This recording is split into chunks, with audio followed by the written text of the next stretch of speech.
might wonder why I'm taking a few minutes tonight to talk to you about funding for scouting. After all, you already paid your dues to your troop or pack for your son to be a member of the Boy Scouts of America. And you likely paid for yourself too if you're a volunteer like me. But let's break it down. Think of an iceberg. As parents, you see the things that are above the waterline, like your sons and daughters growing and advancing, meetings, campouts, ceremonies, and camp in the summer. But that's just the surface. What you don't necessarily see under the surface are critical things the Connecticut Yankee Council does to keep scouting afloat. Things such as providing training and support to more than 4,000 volunteers each year, making sure that all boys in our 37 communities equally have access to great programs, which sometimes means providing needed staff, supplies, and uniforms, providing regular communication to leaders and families such as the Scouter, an e-newsletter, or even our website. Volunteers are supported by our professional staff at our headquarters in Milford. This is a resource center where we administer all of our programs. We house important records of membership and advancement and host the Scout Shop. The Connecticut Yankee Council has 5 great camps that are available to Cub Scouts and Boy Scouts year-round. Providing this availability is a year-round commitment as well. This past summer, over 150 boys were given financial assistance to attend our summer resident and day camps. The participation of those scouts was only possible through the generosity of our Friends of Scouting donations. So without the help of Friends of Scouting, vital parts of all your programming and vital parts of your son's program could be drastically cut or eliminated. Just to be clear, Connecticut Yankee Council receives no federal funding or any funding whatsoever from the Boy Scouts of America. All monies are raised between New Haven and Fairfield counties, and all those dollars stay locally to support your program. The total operating budget for the Connecticut Yankee Council is over $3.6 million each year. Through various functions and campaigns, the board and executive staff work hard to build strategic partnerships within the broader community. There are even opportunities for the companies you work for to sponsor scouting through our events or by donating products, services, or materials. You can even designate the Connecticut Yankee Council to receive donations through your company's United Way campaign. At the core, scouting is about instilling fundamental values, leadership, and strong character in a young person, so that when they become an adult, they can make moral and ethical decisions. I personally believe that there is no better program out there that develop our young people than scouting. Here is an example of our Friends of Scouting pledge card. Within, you'll find pledge information. Our goal is to receive a pledge from everyone here tonight. You can write a check payable to Connecticut Yankee Council, or we can accept a pledge or credit card tonight as well. Your contributions are tax deductible. Plus, you'll receive a Friends of Scouting pocket patch as a thank you from the Council to help display your support to our program. Considering the true cost of scouting provided to your scout, it works out to $1 a day. Can we count on you to sponsor your son with a tax-deductible pledge of just $30 a month? It's less than a tank of gas, and it will make a difference in his entire life.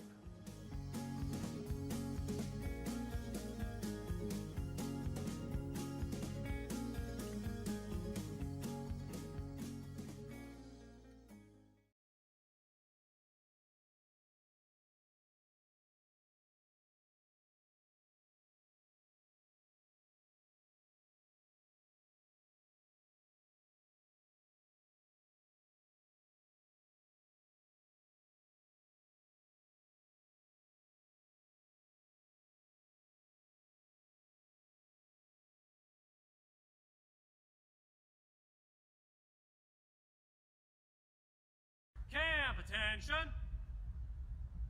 Face the flag. Color guard, advance.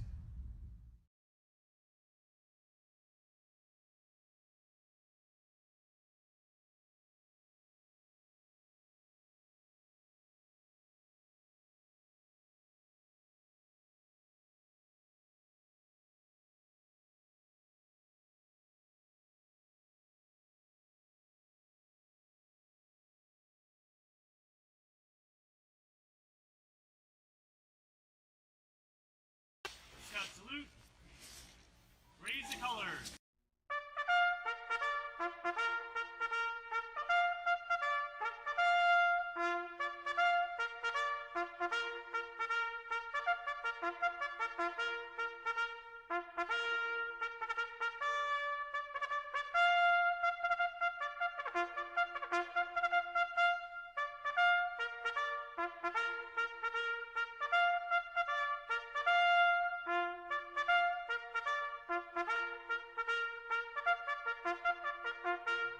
join me in the Pledge of Allegiance. I pledge allegiance to the flag of the United States of America and to the republic for which it stands, one nation, under God, indivisible, with liberty and justice for all. Please join me in the Scout Oath. On my honor, I'll do my best to do my duty to God and my country, to obey the Scout law, to help other people at all times, to keep myself physically strong, mentally awake, and morally straight. Please join me in the Scout law. The Scout is trustworthy, loyal, helpful, friendly, courageous, kind, obedient, cheerful, thrifty, brave, clean, forever. 2.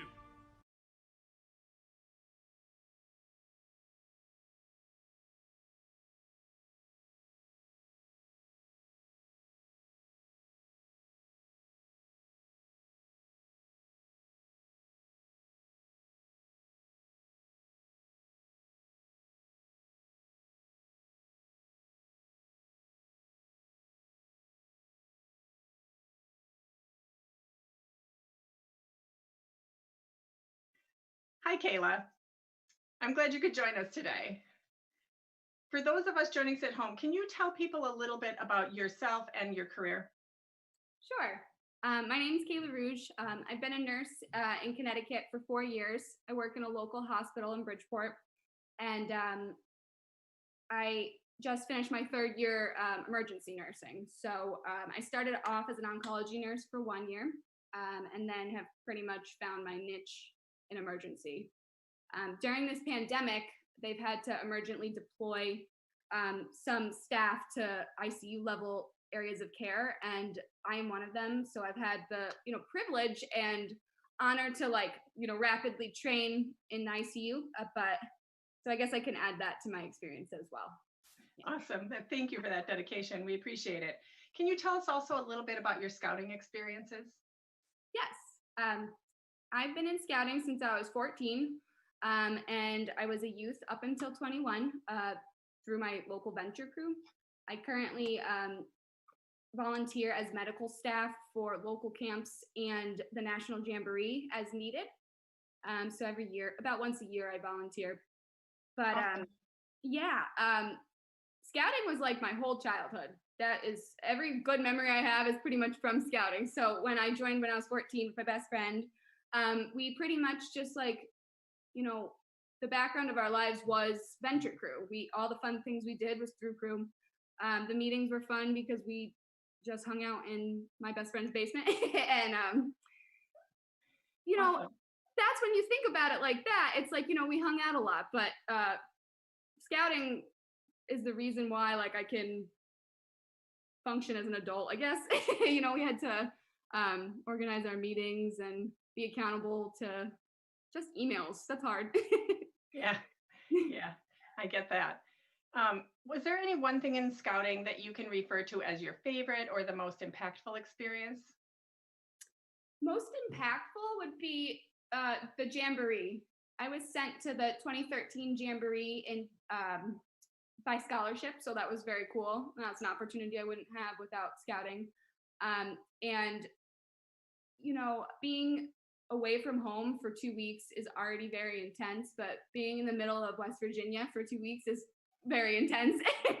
But being there, I noticed the medical staff and how much they were focusing on, and that was just a very specific subs point of the Jamboree, and it really pushed me in the direction of nursing. I wanted to be a social worker around that time, but watching people work with such little equipment and little just equipment in the middle of the hills of West Virginia, it was pretty cool because they did a really good job. Awesome. Well, that kind of leads to my next question, which is how did your time as a scout impact who you are today? That's hard because it is, I feel like I just am a scout. I think a lot of scouts feel like that. Yeah. I do all these questions. I'm like, oh my God, it's my whole identity, but I can't talk about it. Well, that's okay. That's actually kind of a good answer, actually. It's just all you. So. Yeah. So, I mean, the values, everything on paper from scouting translates to everything that I do at my job anyway. So I guess that is something that's very, like a very easy transition, but, yeah, it is. It's something you can't put into words, but I feel like it has prepared me for anything. And like, that's kind of cliche, but it really, always be prepared. And I don't think I could have been prepared for this pandemic, but somehow, some way, like I had the emotional capacity and at least the skills to easily adapt, because that's what we've been doing. It's constant, easy adapting.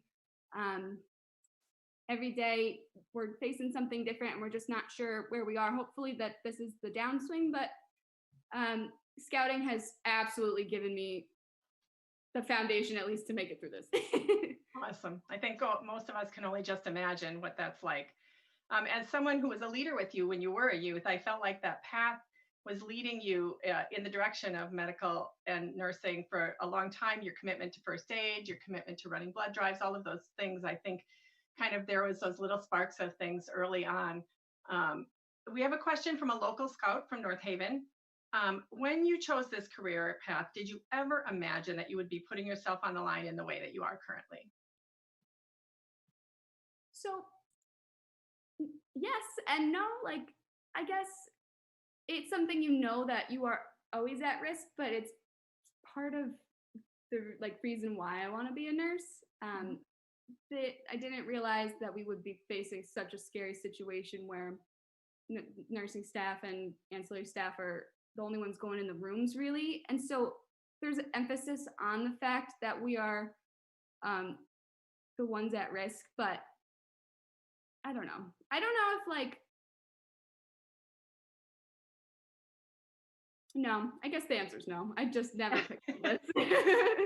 And he had a follow-up question, which is, would it have changed your choices if you had known? No, not at all. It was a horrifying transition. It's been very scary. There was a lot of uncertainty.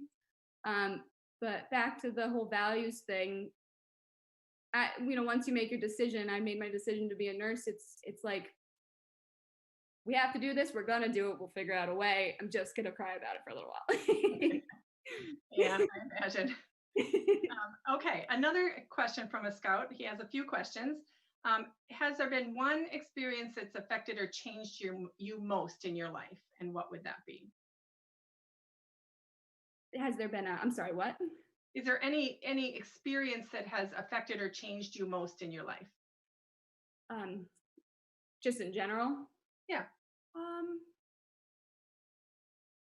So, yeah, when I was a young kid, my mom went into cardiac arrest while she was driving me from the dentist back to school. And that pretty much was the spark of, you are a person and you can change things and you can be prepared for these things. And so she arrested and I was able to do CPR, and I called 911 and they came, and luckily she's okay. She did have coronavirus, but she's okay now. She had corona. She's fine now. Just giving us the yearly scare, but she's good.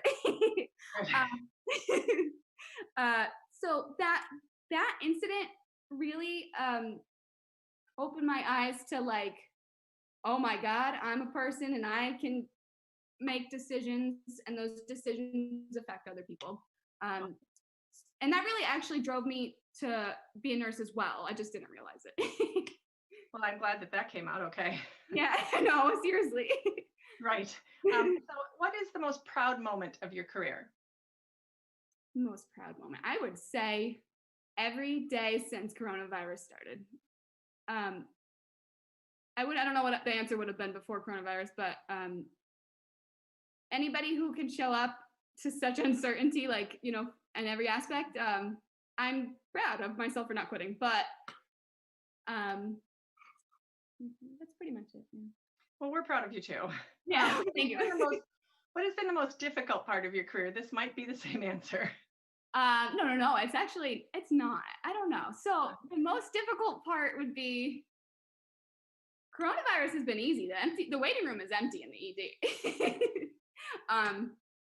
It's the emotional impact that the job weighs on you. And so it takes a long time, I guess, for everybody to figure out like how long you start building up. I need to decompress like twice a week. And it took a long time to figure that out. You can have the worst day. You can go home and it doesn't matter. You sleep fine. Everything's great.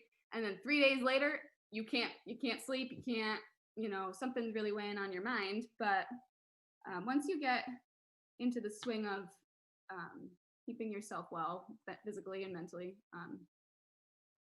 but I mean, it's such a rewarding job that it really does counteract the negative. So a lot of self-care though. Yeah. Needing to, yeah. His other question was, what effects has the coronavirus had on you? So I did tell you my mom, she did have coronavirus. So that was a personally very scary aspect. She presented the way everybody has been presenting and didn't tell us for 10 days. So that was good. And then she hid her symptoms. So that was the most personal because, you can take work and put it in a box and keep it in a box, but like having your mom be sick. I miss Target and TJ Maxx. Yeah, a lot of people, right? Okay. So that kind of leads to the next question because, I think a lot of us, the things that we usually do to manage stress or fear have changed. And so what are some things that you do to manage stress or fear during this time of the pandemic? So I started painting and doing lots of crafts. I never really was into that before, and I had some canvas and paint, and now it's something I do at least once a week. I sit down and try to copy something from Pinterest, but I also do go on walks with my dog. So that works, yeah. Good. And then lastly, we have a question from a scout, Alex in Hamden, and he asks, would you recommend the field of nursing or other medical careers to youth today, and why? Yeah, absolutely. If that's something that a scout or youth was into, absolutely. It's been so rewarding, and I can see myself doing bedside nursing for a very, very long time. Awesome. Yeah. And then lastly, what advice might you give current youth in scouting today? Just kind of in general. Take advantage of not having a full-time job right now. And then, if you're, a youth right now, this time is the time that you're going to figure out what you want to do for the rest of your life. That being said, you don't need to think about it so much. You can just enjoy yourself. Just do as many things as you want to, because every experience I've had in scouting has opened up another door for me. Whether it's just meeting somebody from across the country or a different country, to having like a lot of work experience.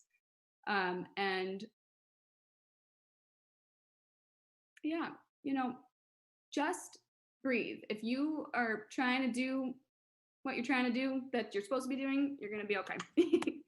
Awesome.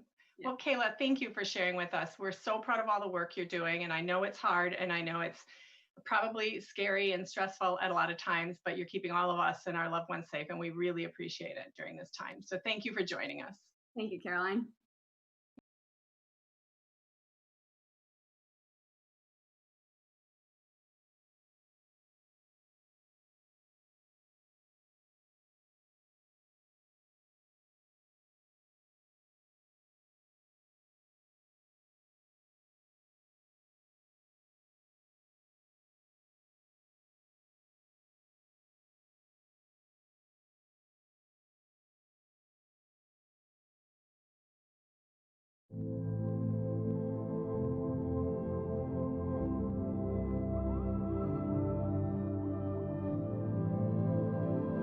Right now, Life has us keeping our distance, but there's never been a more important time to come together. Scouting looks a little different than what we're used to, sure, but across the country, Scouts are coming together to learn, grow, and serve even while apart, because that's what Scouting has always been about. Yesterday, today, and tomorrow. Our culture is one of perseverance and determination. Our foundation is that of always being prepared. When you think about it, we've been preparing for times like these for over 100 years. Because for the past century, we've been pioneers, adventurers, helpers, scouts. Nothing can stop us. We've got this. We are Scouts.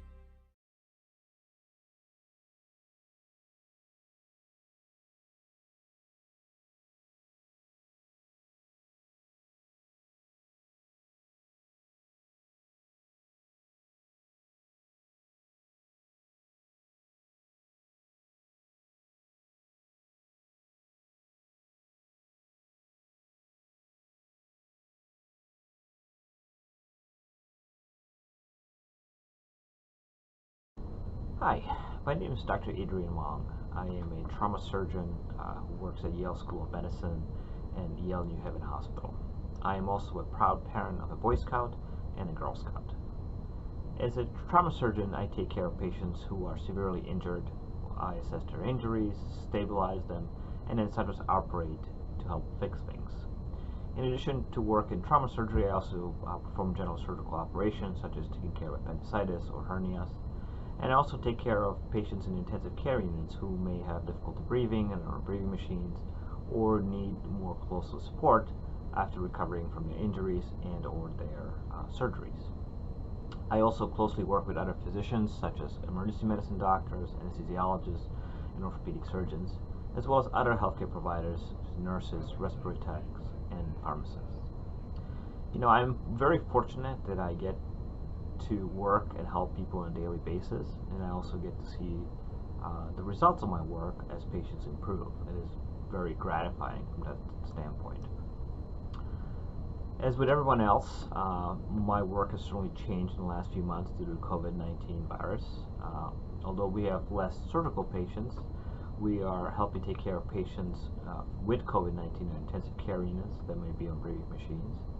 Our hours have become longer, and we also have to worry more about protecting ourselves than we did before, wearing masks all the time and special respirators at certain times.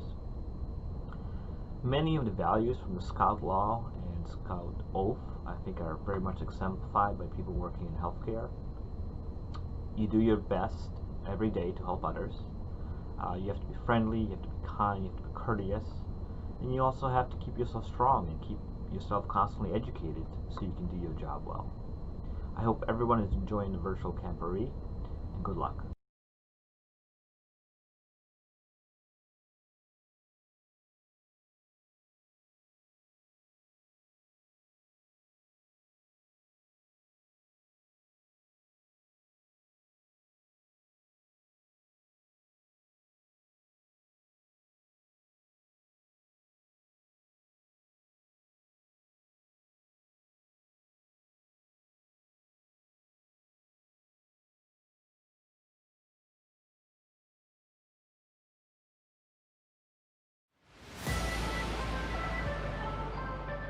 If you like having fun, and if you like adventure and trying new things, the Jamboree is the best place to do it. Go hard, yeah. Fighting through the fear, the blood, the sweat, the tears. Go hard, pushing through the pain, it's ours for the taking. If you're deciding to come to the Jamboree, it's awesome. You get to do stuff like this. It is such a great experience for anyone who wants to get outside and do stuff. Everybody seems to come off smiling. Out there like, yeah, this is awesome. If you're coming to Jamboree and you want high up in the air, fun, while testing yourself, go to the ropes course. If you're going to come to the Jamboree, I recommend the skate park 100%. If you have the opportunity to go to 2021 Jamboree, definitely go. It's the chance of a lifetime. Go hard, yeah. Fighting through the fear, the blood, the sweat, the tears. Go hard,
So, Captain Hayes, you are now, as we speak, in downtown Stanford. Is that right?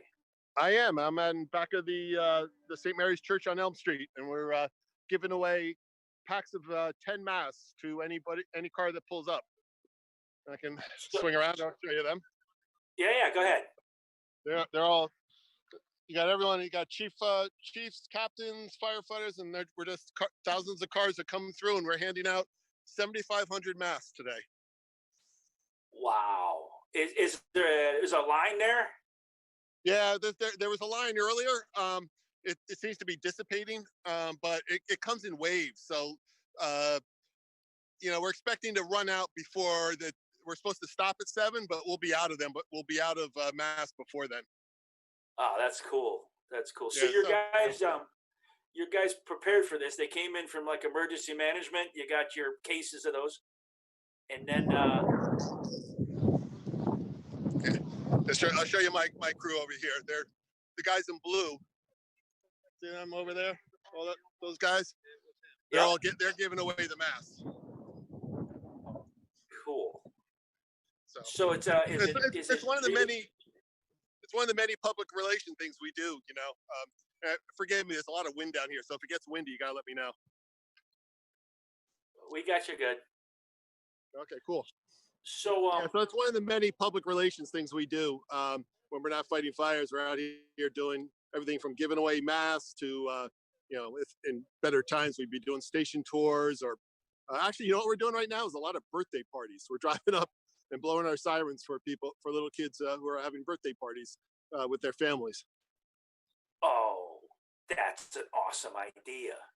Yeah. So cool. We got to spread the word around that this is a good idea. You guys might be breaking the ice. That's the first department I heard doing that. Yeah, we're not advertising it, but anybody who winds up requesting it, we will normally show up. So it started through Facebook, which was people just requesting it, and we're like, oh well, we're not doing anything else, let's do that. So that's awesome. Let me ask you this one. On your this whole COVID thing impacting the fire service, right? You're running with crews of 3 or 4 on the engine behind you. Yep. And it's pretty tight quarters in there. So you're wearing a mask when you're running out, and then you take it off. Well, we actually wear masks in the fire station right now. We have very strict rules to enter our fire station. Only the shift personnel are allowed in the fire station, and to enter the fire station, they have to have their temperature taken. And then we're here for 24 hours. So through that 24 hours, 4 or 3 other times, we take your temperature. And that's just to make sure that nobody's developing a fever while they're at work. And, because basically if one of us gets it, 4 of us get it. And then that would not be good. Right. Then you got to shift down, right? These are people that work together all the time and kind of function together, right? Right. Wow. So we actually we wear our masks in the fire station when we're in and around each other. Obviously not when we eat, but we try to eat separately as much as possible. So we take whatever steps are necessary to just try to minimize contact with each other. Yeah, and then the public too. Do you run primary medical out? You do EMS support with the engine? We do. We are designated first responders. We went out on a call earlier today for a man who passed out inside of a warehouse, and turned out nothing significant with him, but we were the first ones there, and we treated the patient for about 6 minutes before the ambulance arrived. So. Wow. So you don't know what you're running into. You gotta constantly wearing the mask and the gear. Right. You don't even know later. Yeah, I mean, we wear gloves, masks. Actually, we wear double masks. We have a mask that's called an N95 mask, which filters out 95% of the particulate, and then we wear this over it, this mask. So, we're double gloving, and if it turns out to be anything significant where we really have to get involved, then we'll wear gowns and stuff or a suit. Wow. Okay, so you guys, you're deployed with medical protection, not just hazardous materials. You're going medical as well. Oh yeah, no, I would say probably 60, maybe 65% of what we do is medical related here. She got a big exposure. How's the department doing? We're good. We have 280 members, and of those two, and I get tested actually everyone here gets tested every 2 weeks. And with that, out of the 280 some odd guys, we've all, had the test, and only 10 to maybe 12 people have tested positive for that. So, and of those 12, none of them are in the hospital or were treated with serious COVID symptoms. Most of them have like a chest cold, more like flu-like symptoms than anything. So Stanford is running kind of like Connecticut Ground Zero. It started off in the periphery, and Stanford led it, and it seems to be coming down. Is that right? Well, we are a direct hub to New York City. So like we have a huge trade station here. People commute from New York City to come to work here, as well as people here commuting to New York City.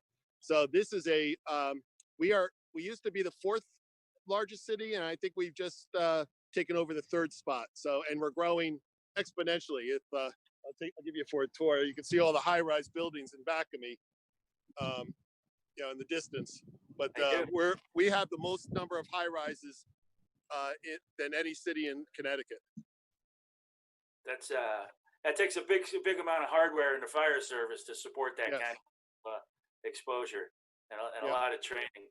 So, hey, speaking of training, so you're well over 30 years, is that right? 33. 33. Yep. I started here in 1987. So let's wind the clock back. What did it take? What did it take to get there, Captain Hayes? All right, so I was not that kid who played like fireman. I was the kid who played cop. I was always the cop. So I don't know how I got here, but here's how it did happen. When I was 16, I was looking to get out of trouble, so I joined the volunteer fire department, the local volunteer fire department in Chapua. They did a whopping 100 calls a year with no medicals, but it was a social success and a skill success. I started learning things that I could have only dreamed of. So the volunteer fire department was a huge starting block for me. Then I needed a job besides lifeguarding. I was a lifeguard at the time, but I needed a real job. So I went to become an EMT for a private ambulance service. And I started working in Yonkers, where I became a paramedic. And I worked there for a couple of years as a paramedic. And I ran into a friend who was a firefighter up here. And he said, dude, you got to take the test. You got to come up and work here. So I really never dreamed about being a firefighter, but I took the test and I scored number, I think 5 or 6 out of maybe like 600 people. And so I got the job, and I've been here ever since. And I will tell you, when people say, firefighting is the best job in the world, it absolutely is. I absolutely love it here. I get to do so many things, so many things that most people would never dream of. Wow. So let's so you go through, you get all your certifications, and let's talk about captain, right? So captain, you got your own station for a whole shift. It's your extended family, multiple rigs, your show, right? Well, in my station, I have one rig. I'm a single fire engine. This is the one I'm sitting in front of. Is my fire engine. However, some of the stations have 2 to 3 rigs, and we go from firefighter to lieutenant to captain. So there are some lieutenants. Some of the firehouses have 1 captain and 3 lieutenants, and they rotate through. My station is 4 captains, 1 per shift. So I had to be a lieutenant before I could be a captain. But I was lucky enough, because of my background, I spent almost 20 years on Rescue 1, City of Stanford, and that was a great thing. Rescue did everything from dive rescue, scuba diving, to rope rescue, to confined space, to hazardous materials. So for 20 years, I did it all. It was great. You got the rescue units. So for scouts that are listening to this one, the rescue unit's also going to be the ones that are kind of committed to saving firefighters when they're in trouble too, right? Yes. Well, actually, that's how we started, but it's changed. The rescue now is in charge of doing what we call the primary and secondary searches of a house. And we have we special call an extra engine to the scene, which is called a RIT engine, or a rapid intervention team engine. And all 4 people from that engine get out, and they do nothing but look for safety issues going on at the fire scene. For instance, if they don't see any ladders to the 2nd floor, they will put ladders up. If they see a trip hazard, they'll remove the trip hazard. Their job is to keep us safe. And then if something does go wrong, they are all prepared with special equipment to go running in and rescue the firefighter that's in trouble. Cool. All right. So that's a RIP team. So there's a rescue unit. Yeah, you got an engine behind you. Yep. And I'm sure you're running a bunch of ladders down there with the high rises. We do. We have kinds of ladders. Well, we have one straight stick, and then the other 2 are buckets. They're what we call tower ladders. So you can ride the bucket up into the air, 100 feet in the air. And unfortunately, that does not get to all the buildings, obviously. Right. So, well, and there's also problems with like people parking and cities, and so the truck has to like reach over people that are parking in the wrong spot, right? Yeah, well, especially in this area where I work, it's a very narrow roaded neighborhood. It's very residential, as you may have seen when I flipped the camera around. We are not in the downtown area where the roads are nice and wide. So, this engine is one of the oldest engines in our fleet, and we keep screaming to keep it because it can handle the smaller roads. Okay, so better turning radius and profile on it. Yeah. Yeah, we fit through spots the other engines, the newer engines, don't fit through. So, Captain Hayes, out of your station, it's Shipan. How do you say that? Shipan. You're on the water, is that right? Shipan. I am. You got a fireboat fireboat on down Long there. Island Sound. Yes. So you got a fireboat. We are So we are what they call a Coast Guard partner, because the Coast Guard's been cut back so much. We are a designated water responder for emergencies. It could be a fire, it could be a water rescue, it could be a lot of things. Anything to do with the water that's an emergency, we are now a designated responder, and we are in charge of the fireboat at this fire station. In fact, I'll show you something funny. You got your glove on. You got your glove right next to the camera. Oh, sorry about that. Go ahead. That's all right. Okay, so if you look at this fire engine, if you look up there, see that light? We have another one on the other side. The mechanic thought it'd be funny if this engine has port and aft lights. So those are boat lights for our fire engine. And then if you look right here, you can see we're the Marine unit with our little waves. Okay, cool. So That's our mechanic who likes to keep us happy. So he made, even though we have the oldest fire engine, he souped it up and made it nice for us. Well, that's a sense of ownership too, right? It makes that piece of equipment last 30 years. Yes, sir. And here, so we have a Marine radio here, a computer, a mobile data terminal. I don't know if you can see that.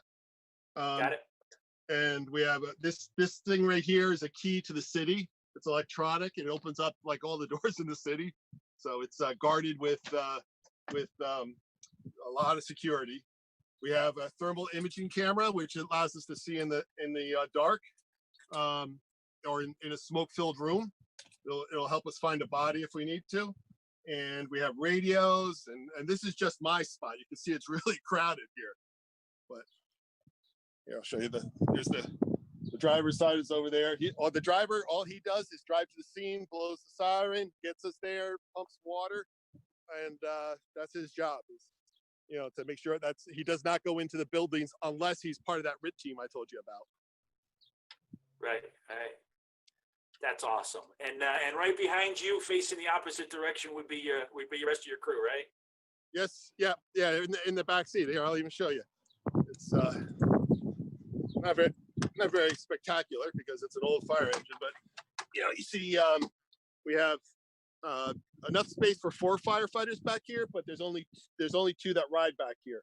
And this is the most important piece of equipment we carry, which is our air pack. It has a mask that we wear over our face. with a big bottle that has about 45 minutes of usable air. It's supposed to be a 1 hour bottle, but it only lasts for about 45 minutes because we're all, working hard. So That's awesome. That's awesome. So let me ask you this one. You're getting familiar with scouting pretty close. You've got a son in the program, and if it's I always consider the fire service to be like scouting on steroids. It's yes, it very much is. Yeah. Yes, it is.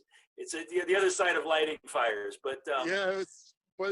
They always, for some reason, they always say you guys make good fire starters. I don't know where that comes from. It's got to be scouting that becomes a firefighter. I guess. So let me show you one person here. Actually, I'm not wearing a mask, so I can't get close. Mike, wave. That's my Eagle Scout. He's my driver. That's cool. So a godsend. I'll tell you right now, to have an Eagle Scout as a driver is incredible. That he makes things happen. If I sit there and I need something in the flash, he's there and he knows how to do it. I don't have to sit there and tell him how to do it. He's a leader. He's what I call the informal leader of my group. When I'm not around to say something, he's the one who applies the pressure to the guys and say, come on guys, we got to get this done. So, I mean, I cannot speak loudly enough about the whole promotion process in the Boy Scouts, because I mean, there's my living example.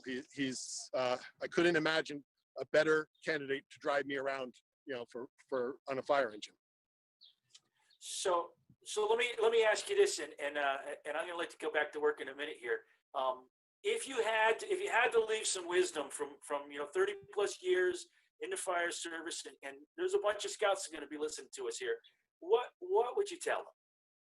I would say get out and learn as many different skills as you can, including the knots and the ropes. I mean, we use ropes and knots, like even, besides the fire department, I use it in my car, if I got straps up and onto the roof. But get out there and get away from the electronics and start living, which is trying different things. With Kevin, that last week, I taught him how to use my chainsaw, and we're cutting up wood. And now he's out there splitting it with, I showed him how to split it. So he's my official, firewood provider right now. And those are because of the skills that I taught him. Now I'm very comfortable with all these tools, and I trained him like I was training a firefighter. I explained all the safety issues. I explained how the thing works and what could happen if it doesn't work right, so, but go out and try to learn as many life skills as you can, because the schools don't necessarily do that for you, and you're going to have to do it on your own or through Boy Scouts. Well, outstanding, and I'm going to let you get back to work. So on behalf of the Camporee and Quinnipiac District and Connecticut Yankee Council, and as the Scoutmaster, I do want to thank you. And there's a term we use to firefighters, and that's be safe. Thank you. You're awesome. You're a great Scout leader, and keep up the great work. And I hope you, go visit a fire station. Every fire station I know, volunteer or career, they'd love to have you, and they love to show you all their equipment. So if you ever want to take a field trip to Stanford, you let me know, and I can show you around down here. Maybe we'll reconnect and we'll go back onto the fireboat and play that for Fire Safety Merit Badge guys. Oh, that would be fun. The fireboat is the best part of my job. Well, you be safe, and thank you for everything you're doing for your community and your town and the state and for scouting. Thank you, sir. Thank you.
All right, guys, my name is Brett Keeler. If you didn't know, I'm Pomperaug District's district executive. This over here is Brian Hunter. Brian Hunter is a former scout, and he's currently serving in the U.S. Army. So we have a couple of questions we'd like to ask Brian. Brian, thank you so much for joining us today. I know that I've asked you to do a lot of ridiculous things in the past, but that's because we've known each other for a while. This one, I hope that we can let our scouts know some real things about a true guy who went from being a scout to joining our U.S. Armed Forces. So, Brian Hunter, first of all, what troop did he come out of? Where are you from? Okay, so I'm from Long Island, New York, and I'm from Troop 100. Fun fact, Troop 100 has the most Eagle Scouts on out of any troop on Long Island. So, yeah. All right, excellent, excellent. Troop 100, always a great troop. So, what is your favorite scouting moment that you remember growing up? Okay, so actually this is, can I use one from when I worked on the camp staff? Let's do scouting as a youth first, and then we'll do camp staff one. Okay. I mean, I gotta say it's still a camp moment because like my best memories as a scout always happened at Bating Hollow Scout Camp. But yeah, it's definitely Troop 100 early morning activities, and my scoutmaster would drag me every year. Every year, Troop 100 would always go to the early morning activities, and it was mandatory. We weren't not allowed to do it. But we would go to the polar bear swim, and for sure, the polar bear swim was my favorite thing that we did. It wasn't in the beginning, but as I got older, I would get pumped up to go to the polar bear swim. Okay. And I can confirm his scoutmaster dragged people to go, because one time his scoutmaster knocked on our cabin door when the archery director didn't wake up in time for early morning, and I slept in a cot next to him, and I laughed at him as he scrambled out of bed to get to the archery. That was Mike Finn. That was 2015, I think. Okay, and what do you think? Still as a youth, what do you think was the best thing that scouting prepared? Like, what was the thing you thought? Let me restart that question. What do you think that scouting prepared for you? Hold on, I'm going to restart that question again. Yeah. What is one skill that you think scouting prepared you for the rest of your life, whether it's in the Army or whether it's not? Well, I want to take that question in two parts, because there's one part of that where like the entire like Boy Scouts structure is just related to the military, and that helped a great deal in my transition. But as far as skills, actually, you know what? They're kind of tied together, because the Wilderness Survival Merit Badge, for sure, directly, like it's a direct correlation into like what I had to deal with when I went to join the Army. Like from becoming a civilian to going into the military, like you just get to basic training, and then they're just like, all right, so first thing that we're going to go over is, all these facing movements that I already knew because of Boy Scouts. And then it kind of got into, it's like, they're yelling at you and stuff, but at the end of it, like, I'm kind of thinking, this is all stuff that I learned in the Scouts. This is surreal. So then, like, the way that the leadership is broken up, it's platoons, and then within your platoons, you have squads, basically patrols and your troop, right? So it made the transition from one to the other, like from civilian to military, very easy to do. And then, I don't remember what troop it was back home, but they had a slogan that was like, when it rains, we camp. And I was just like, and that was what it was like. I mean, it was funny because you would look around and there'd be so many people. It's like, this is their first time out camping, like this is it. Like they'd never done this before. And it's just like, yeah, man, sometimes it rains. But yeah, so they went through first aid, like in depth. I mean, like heat strokes, like, like going into shock, field dressings, like stuff like that. So your basic first aid, like all that stuff's covered. And yeah, so like basically it was funny because like a lot of the things that you learn when you go to basic training, like I already had an understanding of through going through Scouts. Excellent. That's a great answer. There's a lot of great things that our scouts can prepare for with their troop, whether at summer camp. And of course, Brian, you were a big summer camp guy. On Bating Hollow Scout Camp staff for how long? How many years? I'm just gonna say 8. I think 8. 8. Okay. So you spent most of that time as a lifeguard or as the waterfront director, and then you spent your final summer in 2014 as the program director. Now, you spent a lot of time at camp. What was your favorite camp memory? What do you think that camp staff may have helped you out with a little bit more later in your life? Okay, so I'll take the second question first because, backwards. That's the way we do it. And I'll say this. So camp staff was my second job or third job, depending, because it was for the summers. So it was the first place that I'd ever been a manager. So having, like going from a regular instructor when I first got there to having my first management experience is definitely it's definitely very valuable to me. So I started as an instructor where I was just teaching swimming lessons, which when you're teaching those to 30 kids at a time, you get a certain level of public speaking and you do get more comfortable like talking in front of people and leading in that aspect. But to actually get to a point where I was training lifeguards and getting people ready to be proficient in teaching it's a very rewarding experience. And yeah, it was definitely very valuable. But every year, okay, so this is definitely my favorite memory. And your brother could speak to this because your brother was on my waterfront. But my favorite memory of every year was when we would have the waterfront shindig, and it was our party at the end of the year that the waterfront director would throw for the guys. And my favorite part about it was, at least in the years that I was the waterfront director, I would let the guys roast me. So that was my favorite memory.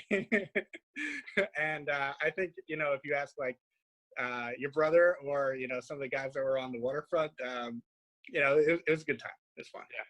It's nice to give something back to the guys after they give you a whole summer of good work. Yeah. Waterfront staff always a bunch of tools.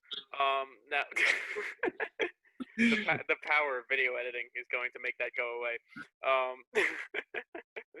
They wanted to do this live. Can you believe that? I was like, no way. I was like, me and Brian could not talk like this live. I was like,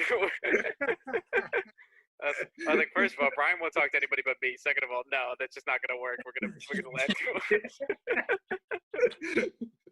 For sure. I'm having a good time. This is fun. Good, excellent. I figured you'd be down for this. That's why I asked you and not Kevin O'Toolbag. Because everything about he is so great. He's so great. The big man on campus. Anyway. Okay.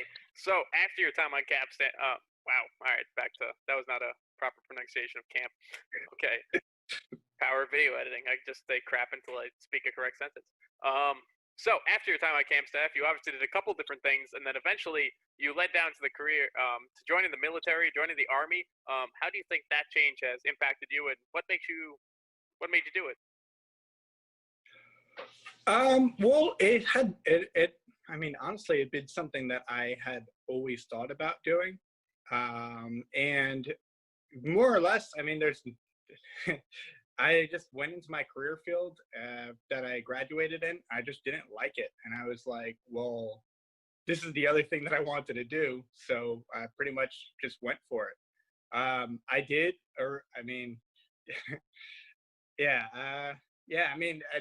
kind of just went for it, like I just talked to my recruiter and we got on the same page, and it was pretty easy. A lot of people don't have good stories about their recruiters. I had an awesome recruiter. So it was a really good experience, and it was pretty easy,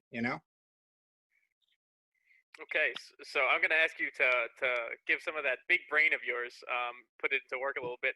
So if you had to give advice to a younger person, and I wanted to give advice to 3 separate people, okay?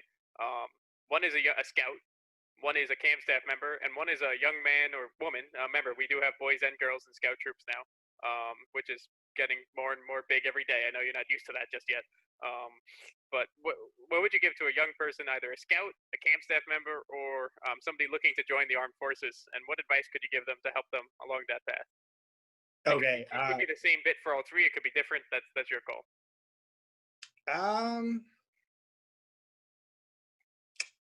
All right. Let's take it. We'll take it one at a time, because I can't answer all three at once. Let's do person who's joining the armed forces, right? I would say the best advice that I could give you would be research what you want to do within whichever branch you're interested in doing. And then study hard for the ASVAB, which is the placement test, because the better you score on that, the better you can do, the more options you have to pick where you want to end up. And then just make sure that it's what you want to do. Be sure, research it, and absolutely make sure that it's what you want to do, because you're going to be doing it for a little bit. So that's the best advice that I can give to somebody who wants to join. Also, get fit, right? It's going to make going through basic a little bit easier if you don't have to get in shape while you're in basic. A scout is physically fit. Okay, best advice for a scout? I mean, go on campouts, go on campouts, do the best that you can, and go ahead and step up, get that SPL position, because you'll be happy that you did it, because, by the time that people are going to college, right? By the time that people graduate, I mean, not too many of those people have been a leader in some sort of way, so you definitely want to get that leadership XP before you go ahead and enter your career path. All right, that's some great advice, Brian. And just a couple quick tidbits about what you do in the Army. So what exactly is what you can say about it? Obviously, you don't have to. Yeah. So what is your role in the Army? So I work in the Signal Corps, and that's pretty much all I'm allowed to say about that. So you may want to cut that. You can't say Signal Corps, or no? I could say that I work in the Signal Corps, but I mean that's pretty much where it ends. I can't really say anything. You're completely allowed to say that. Yes. So obviously we can't know every detail about every person in the Army, which is definitely a good thing, actually. And where are you stationed right now, Brian? So right now I'm stationed at Fort Gordon, which is really cool because when my dad was in the military, he actually went through his basic training and advanced individual training at Fort Gordon. So it's really cool that, me and my dad, we both ended up in the same place one way or another. And he's actually coming down to see me next week. So he's coming down to see the fort. So it'll be cool. That is cool. That's excellent. Yeah. Okay, random question. Would you rather wear the Scout uniform or the Army uniform? Scout uniform all day. Seriously, though, the Scout uniform, first of all, the Scout uniform is just better because every single time you wear the military uniform, you got to wear this t-shirt under it. And this is Georgia, bro. So it's like 95 degrees all the time. I'm always wearing shirts and pants. There's a Class B, you got the shorts with the Boy Scout uniform. You have a summer option. There's no summer option. I'm wearing long socks, boots, and pants, and 2 shirts every day in Georgia in the summer. Scout uniform, no contest. That's a good answer. Brian, your personality is shining through as always.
Hi, I'm here with our next everyday hero, Matt. Matt, can you please introduce yourself? Hi, my name's Matt Taramina. I live in Trumbull with my wife and my 2 boys. You might know Nicholas from PAC 261. And I'm a volunteer firefighter with Nichols Fire Department. And how long have you been a volunteer firefighter? I joined Nichols Fire Department in 2014, and I've been a firefighter for 5 years. What made you want to become a firefighter? I often get asked why I became a volunteer firefighter, and I always struggle with the answer. I think we're all called into service to each other at some point in our lives. To put it succinctly, I'm a big fan of Teddy Roosevelt's saying, do what you can with what you have where you are. And that's what I feel I'm doing now. So, as a firefighter, what sort of training do you need in order to stay active in the fire department? Another popular question, what kind of training was required to become a firefighter? There's 110 hours of formal training. That doesn't include the many hours at the fire station, practicing throwing ladders, operating the equipment, operating the apparatus. When you're finally ready, you go to Windsor Locks, the Connecticut State Fire Academy, you take the exam. And that's where I received my certificate. So Matt, how long does it take you to get your suit on when there's a call? That's another great question. Everyone asks, how long does it take to get dressed when a call comes in? Well, let's find out. Donning fire gear takes 45 to 60 seconds. And how heavy is the equipment that you wear? A firefighter's gear is pretty heavy. In my street clothes, I weigh 192 pounds. Let's see where I come in at with my full turnouts on.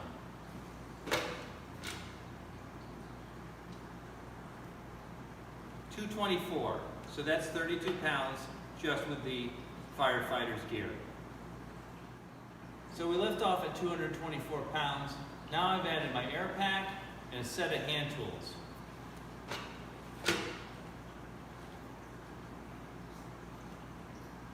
$273, so that's another 49 pounds. How often do you get called out for a call at the fire department? Another popular question, how often do I go on calls? The Nichols Fire Department responds to approximately 500 calls for service a year. As a volunteer, I'm required to respond to at least 15% of those on an annual basis to stay in good standing with the department. I respond to approximately 6 to 12 calls per month. And what's the most common type of call that you respond to? The most common type of call that I respond to is an automatic fire alarm, where some event has occurred in a building, triggered a fire alarm, and called the fire department for service. At which point, we respond and investigate to ensure there's no fire or hazard in the building. What sort of special equipment do you use on your fire department duties? Other than the fire truck itself, the most sophisticated equipment we use on the fire ground is the rescue equipment. We have a series of saws to be used in commercial and residential rescue, and for automobile accidents, we have what's commonly referred to as the jaws of life to cut those high-strength steels should you be entrapped in your car. So there are probably a lot of scouts out there who are interested in joining the fire department. What sort of skills do you think they would need in order to be successful as a fireman? All this gear, all this equipment, all these trucks mean nothing unless a firefighter keeps his most important skill at the ready, and that's a sharp mind. You got to keep your head on a swivel, constantly looking out for danger and the security and safety of your fellow firefighters. All this while keeping the job priority in focus. That's to save lives, protect property, and preserve the environment. And do you have any advice you'd like to give any of the scouts who are interested in becoming part of a fire department? If you think you might be interested in becoming a firefighter, it's as easy as stopping in at your local station. Whether it's a career station or a volunteer station, the firefighters there will be happy to answer any questions and curiosities you have. From there, you can find out what the next steps are to become a part of the organization. Matt, this has been a great interview. Do you have any final words you'd like to share with our scouts? Some final thoughts. I'd be remiss if I didn't take the opportunity to share a few fire safety tips. 1, keep a smoke detector in every bedroom and change the batteries annually. 2, always sleep with the bedroom doors closed. And 3, always wear your seatbelt. With respect to my service to the fire community, I'm proud of my service to both Nichols Fire Department and Trumbull. These have been some of the best years of my life, and I encourage anyone who finds the higher calling to serve others to see how they can too serve their local fire department, EMS, or other civic organizations. Usually it just takes a call or stop by and talk to the organization leaders, and I'm sure you'll find some encouraging words from them on how you can help and serve your community. Matt, thanks. It's been a great pleasure talking to you. Thank you for all you do for scouting and for our community.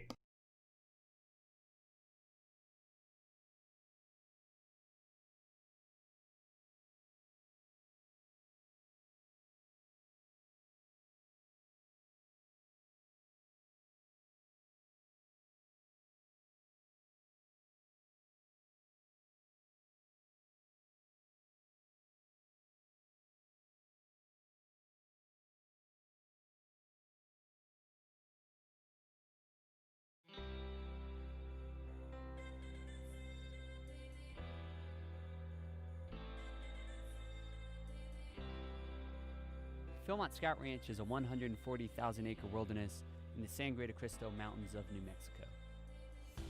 Through backpacking expeditions and unique outdoor opportunities, youth and adults receive wilderness and learning adventures that last a lifetime. Now I want you guys to look over your right shoulder and wave goodbye base camp! Goodbye base camp! From the moment they wake up until they reach that next camp, they are challenged. And I think they'll realize that they can handle that. Beautiful, isn't it?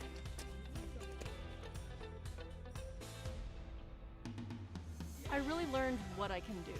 It was hard, but I got through it. I came out stronger on the other side. You're out here for 2 weeks at a time, and you just kind of bond. You just become one big family.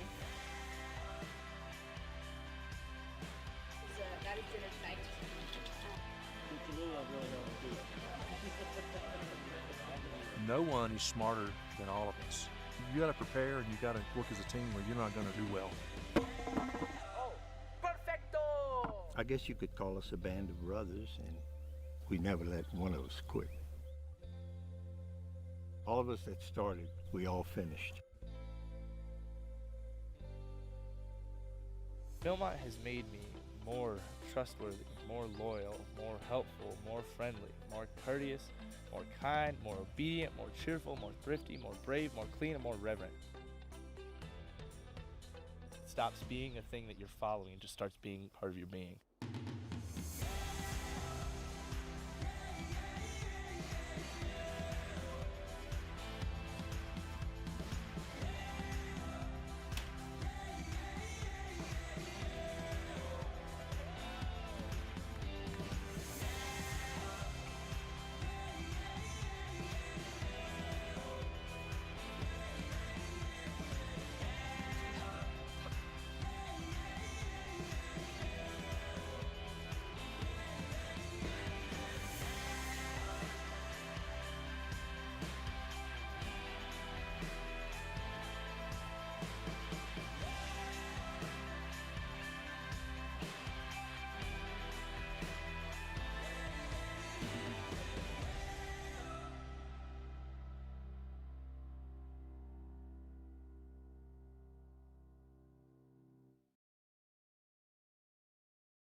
There's no one way to explore the world.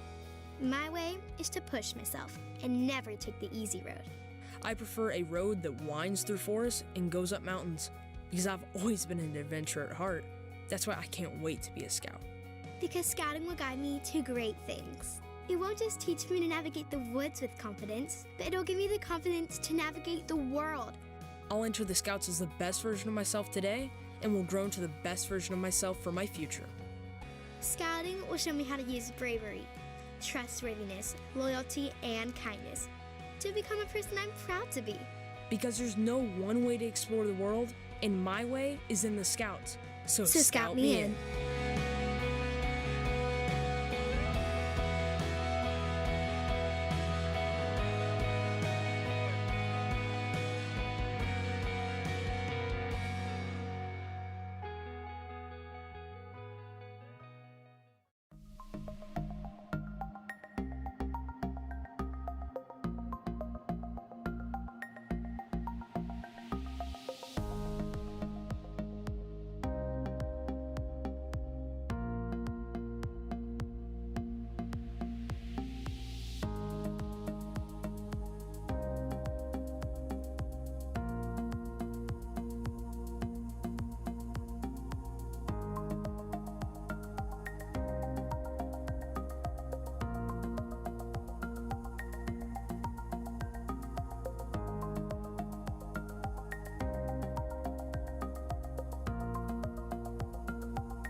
Afternoon, everyone. I am here with Dan McCarthy. Dan is a military veteran and a big supporter of scouting. Dan, it's great to have you here. It's a pleasure to be here. Dan, can you give us a little bit of your scouting background? Well, I joined scouting as a Cub Scout in 1955, probably before most of the parents of the Scouts of today were born. I've been in scouting ever since, so this is actually my 65th year in scouting. I've operated at the local, council, district, national, regional levels in various capacities over the years. And with the Order of the Arrow, I currently serve as the vice chairman for unit chapter and lodge support. That's great. And how about your military background? Can you give us a little information about that? Sure. I'm if you're familiar with the Navy, I'm what the Navy refers to as a supply corps officer. I spent 38 years as the Navy in the Navy. Five tours of that were afloat on various ships, a couple of amphibious ships, helicopter carrier, a nuclear submarine tender, and recommissioned the battleship Missouri, which, if you know your history, is the one that ended World War II in the Pacific. And the surrender of Japan was conducted on board that ship. I retired as the Deputy Chief of Naval Operations for Fleet Readiness and Logistics in the Pentagon, which means I was a 3-star Vice Admiral at the time. That's excellent. Thank you again for your service.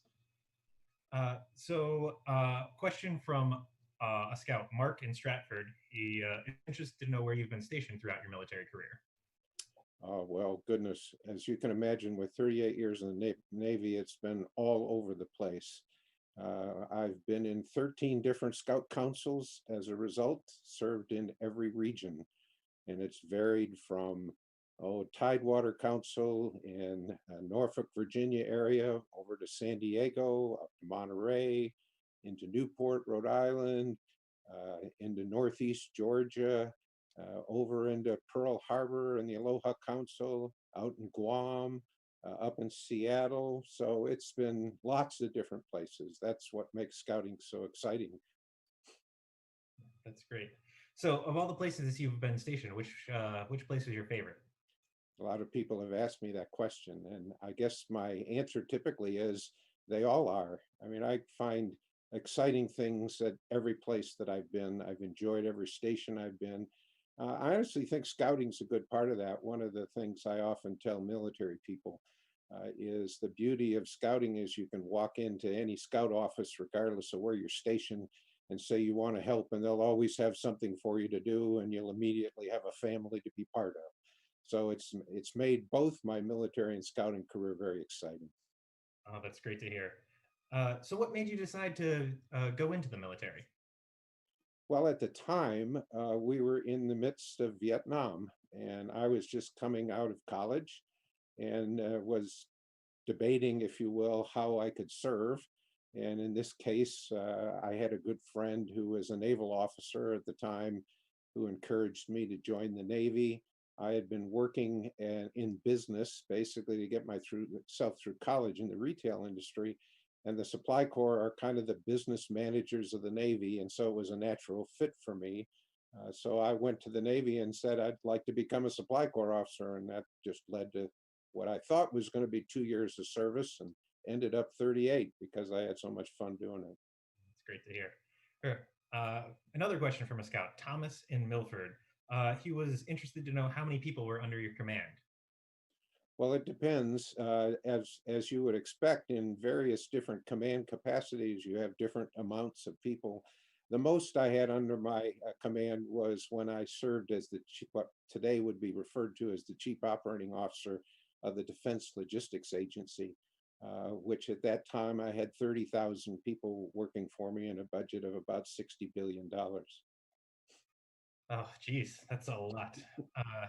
I would imagine being in charge of that much money and that many people posed some difficulties. What were some of the challenges that you had in that role? Well, I would say, obviously, any time in the defense business, there's always challenges to deal with, and timing is everything. But I guess I'd stress that anytime you're operating, and it's no different in a scout unit, as it is in a monstrous organization such as that. You depend on the people that are with you and supporting you.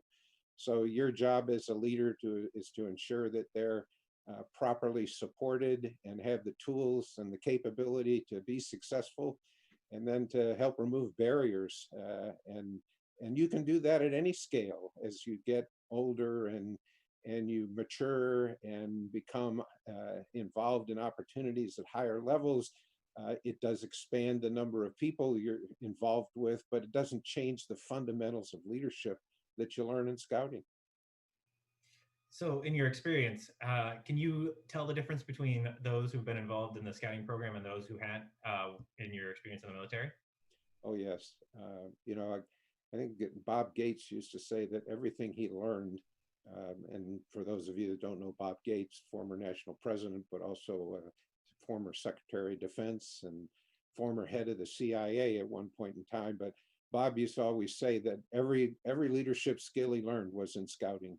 And you can tell, I mean, people that are involved in scouting, they all identify themselves. I would go, as you'd imagine, in the military at my level, you spend a lot of time in social gatherings, and inevitably the subject of scouting would come up. And you can immediately tell those that have been in scouting and have had that experience and the advantage that it's given them. Yeah, that's great to hear. So, did you have a lot of opportunity to work with the Robert Gates throughout your career then? Yes, both in scouting and out. When he was the Secretary of Defense, I was serving in the Pentagon at the time, so I did see him then. But before that, when he was in the CIA, I was involved in scouting opportunities with him. So I've been associated with him on and off throughout his scouting background. That's great to hear. Another question from a scout. This one is from Stephen Hamden, and he is interested to know which medals or citations are you most honored to have received and why? So in a military career, you're recognized often at the end of your tours for the things that you do and the contributions you make to the success of your organization. I would stress, as I mentioned before, that although the leader tends to get the recognition is a result of the operations that have gone on throughout his or her service and the accomplishments that have been made by the folks that work for him. I was fortunate enough to be awarded with the Defense Superior Service Medal, which is the highest peacetime medal that can be awarded in the Department of Defense. I have several other awards that were accumulated throughout my career, but that particular one had to do with my service with the Defense Logistics Agency because it is a joint service medal. Great. So how has your military service, your military experience affected your life today? Well, I mean, obviously, anytime you serve in an occupation, whatever occupation, as long as you do it, becomes part of your life. So I guess much like scouting, the military service is part of my DNA, if you will. It's been what I've done. I retired in 2007 from wearing the uniform, but that doesn't mean I'm still not involved in different ways in supporting the military. Both occasionally asked to come back and speak to individuals that are still in the community that I used to head when I was Chief of Supply Corps, but also in the commercial world, I sometimes go out and still advise folks that are interacting with the defense establishment in supporting logistics support for military forces. So you never really leave it. It's part of you, like scouting and the lessons of scouting are, they're part of you. So it's not something you just turn off. So I would say they continue to affect me every day.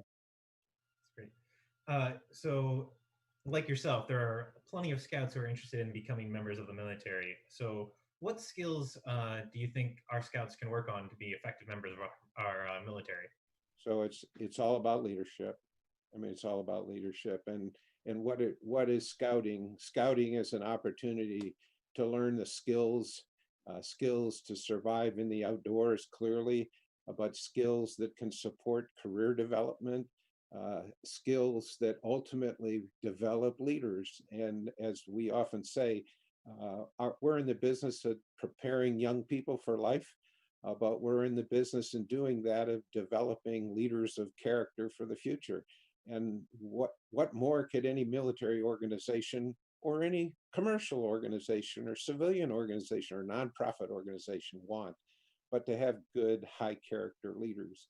And that's what scouting's all about. So I would argue that what we do in scouting every day prepares us for the future and whatever roles we choose. That's great. So I know that you were very instrumental in the opening of the summit. Is that correct? Yes, I was the original director of the summit. That's great. Hey, so what was it like to help plan and build the summit? So I have to go back a little in time.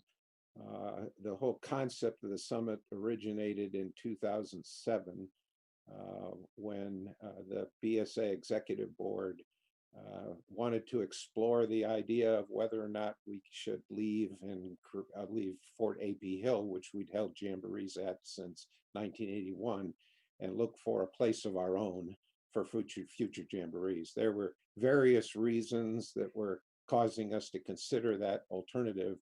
And I was part of a then committee that recommended to the Boy Scout Executive Board that we actually conduct a search and go look for a place and see if we could find a place of our own. Subsequent to that, I was asked to be part of a four-man team headed by Jack First, who some of you may know, to conduct a solicitation, if you will, for sites. And we ultimately then considered 80 different sites around the continental United States as potential sites for a future National Jamboree site. At the time, we weren't necessarily looking for another high adventure site, but we wanted a site to be able to host our national jamborees in perpetuity, if you will. As that process narrowed itself, we ultimately decided that the site in West Virginia, what ultimately became the Summit Bechtel Reserve, would be the best site for us, both as a National Jamboree site, but also as a new high adventure site that would support the East Coast more centrally than the sea base does down south. Not to take away from the sea base, each of our high adventure bases has their own advantage and particular focus area. So once they got started building the summit, they asked me if I wouldn't join the profession. I was, up to that point, I was just another volunteer helping. And so I was commissioned a professional and spent 5 years finalizing construction, overseeing the finalization of construction and developing the initial programs to launch the summit, which we opened at the 2013 National Jamboree. So, and the rest is history, as they say. That's great. So what changes were made from the original vision to when the summit was finished? Well, I would say you'd have to understand the process through which we built and designed the summit. We brought in world-class experts in high adventure and what I would collectively refer to as extreme sports into a group setting and looked at the property and decided how do we develop this piece of property into a place that can not only camp 30, 40,000 people, but can also deliver the future exciting venues that the youth of today are looking for, beyond just what we have traditionally done through the 3 other high adventure bases.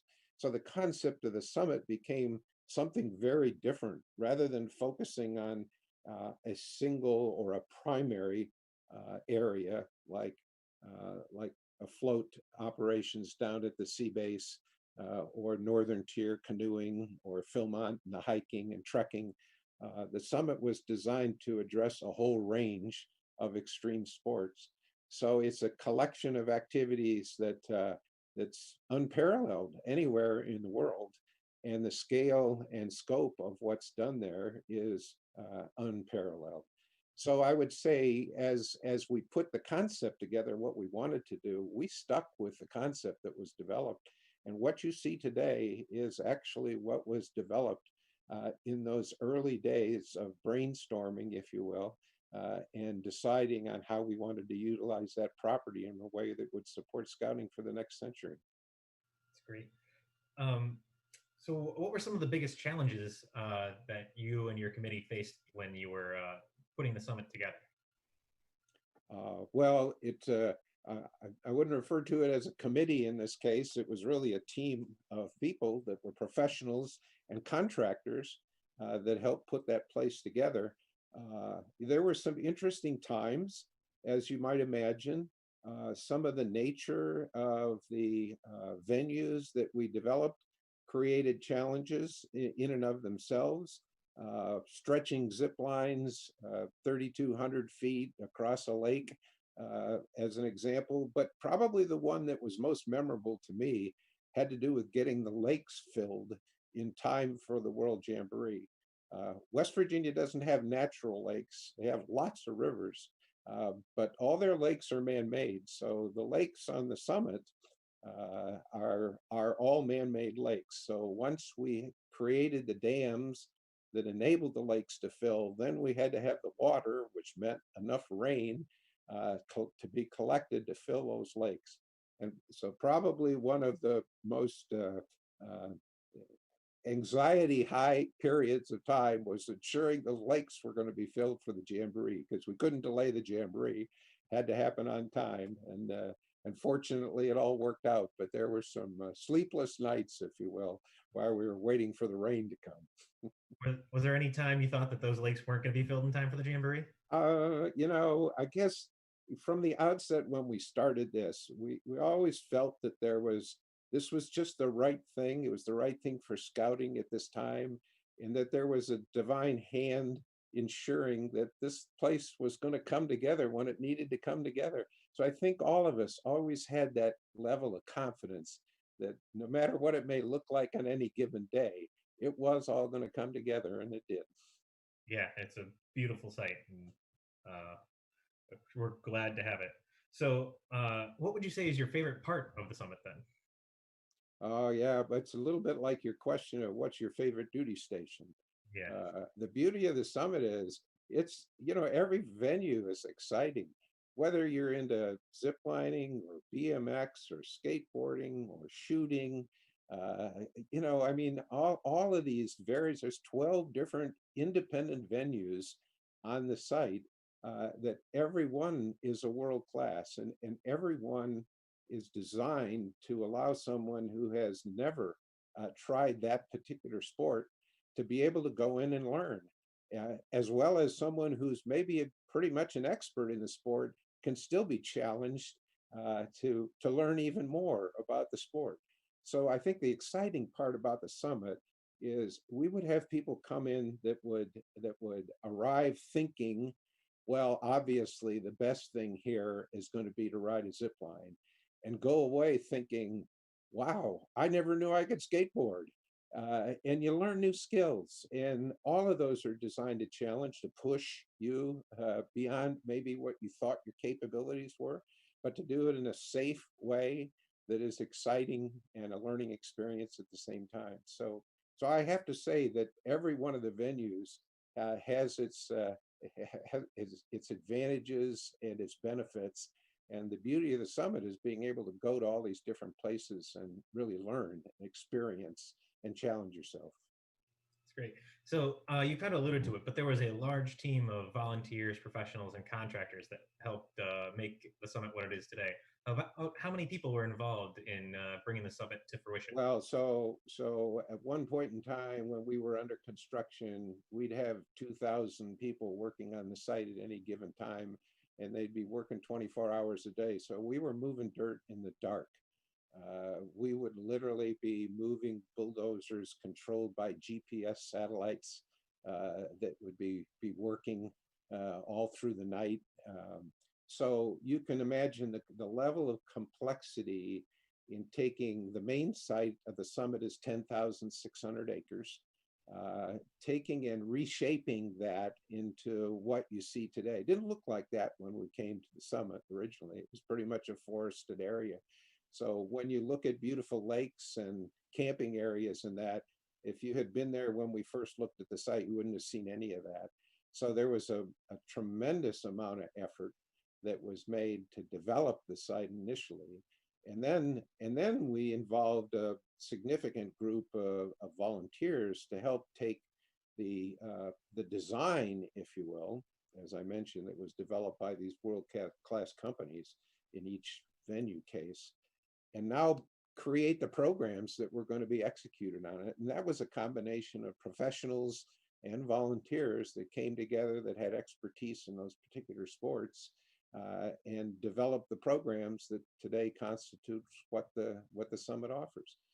We continue to modify that. The current director, Tom McGregor, has added, and his staff has added new items to the summit's repertoire, if you will. That's exciting. That's why it's such a great place. There's plenty of places to expand and develop new things, and they're doing that, and that excites me. Mhm. That's great. I'd like to focus now on your more broader scouting experience. So, which role as either a youth or an adult has been your favorite experience in scouting? Well, I would have to say, as a youth, it was probably being a patrol leader. You know, that first opportunity to be a leader of a group, to experience the challenges, but to also experience the pride, if you will, of success as your team kind of comes together and is successful. And I remember things like Klondike derbies and Camporees that we used to do. We had a strong patrol that were really enthusiastic and involved, and that's fun as a leader when those kind of things happen. I guess the same is true when you think about the adult roles in scouting. Although I've held a number of national roles, I think the one that's been the most rewarding is being scoutmaster. I was scoutmaster of a troop that met on an island on Oahu in Hawaii. And we used to call ourselves the troop, the island troop on an island. And those scouts still remain in touch with me today. This was in the 70s when I was a scoutmaster. And it's hard to compare any experience in scouting with the opportunity to be a scoutmaster, to influence young people, and to have those young people come back and stay connected with you. So yeah, that's probably the best. That's great. As we're getting close to the end here, would you have any words of advice for our youth or words of inspiration you might offer? Well, you know, I just try to have to say, you know, what you're doing today, and the experiences you have in scouting will support you the rest of your life. And we've over the years done lots of studies, and there's plenty of evidence to suggest that the longer you stay in scouting, the more benefit there is.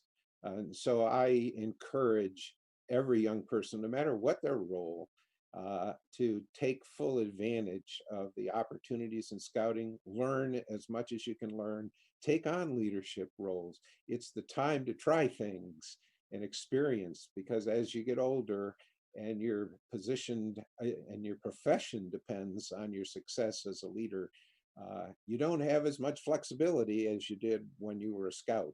So use your time in scouting as an opportunity to experiment, to try, maybe to fail at times, and that's okay, but to learn from the failures and continue to develop. Because in the end, as we said when we first started, this is really about developing young people for life. That's what we're about. And if you experience scouting in the way it's intended, then you will be developed for life. Those are great words.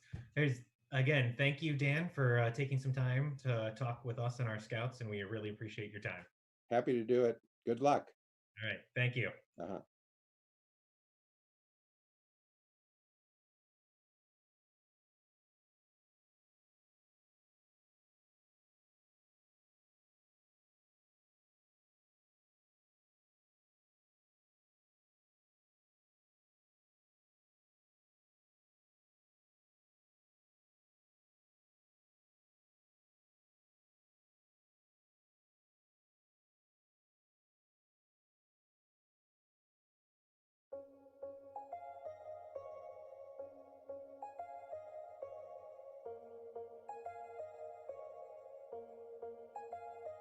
I'm Mike Johnson, General Manager of the Florida Sea Base. I began in this role in December of 2016, but served on Sea Base staff from 1988 to 1992. The Sea Base operations are complex. We operate here in Islamorada, the Britain Environmental Center. We, of course, have Big Munson Island, the Order of the Arrow Ocean Adventures and the Dry Tortugas, sailing programs in St. Thomas, scuba program and adventure program new this year in St. Croix, and a sailing program in the Bahamas. So it's pretty expansive. Logistically, every day crews arrive and crews depart, and our staff work very hard to deliver an outstanding program. So the Sea Base operation is pretty amazing.